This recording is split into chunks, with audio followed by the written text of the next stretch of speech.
A coxa. Vai ter que empurrar ela pro outro lado. Ah, não tem como.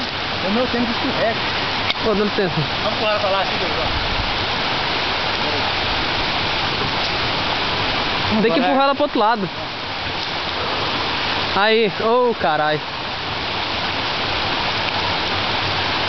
Sabe o que eu tive uma ideia? Dá uma chave. Ô, tá indo pra cá. Tá fazendo onde? Vai derrubar um arvinho. Não, mas não é essa arvinha não, Doug. Mas essa vai também. Tá, agora vai, empurra ela agora. Aí, ela tá vindo, empurra pro outro lado. Vai, empurra. Não, empurra pro outro lado. Agora não é possível que não vai ainda. É um cipó que tá segurando essa desgraçada.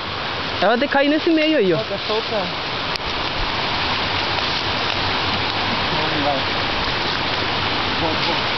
Tá caindo em câmera lenta. Caiu agora. Nossa, vai, sobe em cima agora, Doug. Deixa, peraí. Aqui esse pó tá segurando.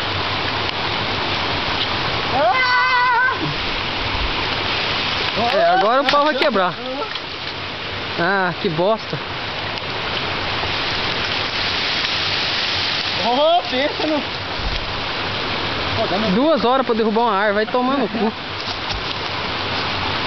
Vai dar o tempo, pode descer. Agora tem que ir lá cortar a ponteira dela. Pô, dá meu tempo aqui. Pega, meu.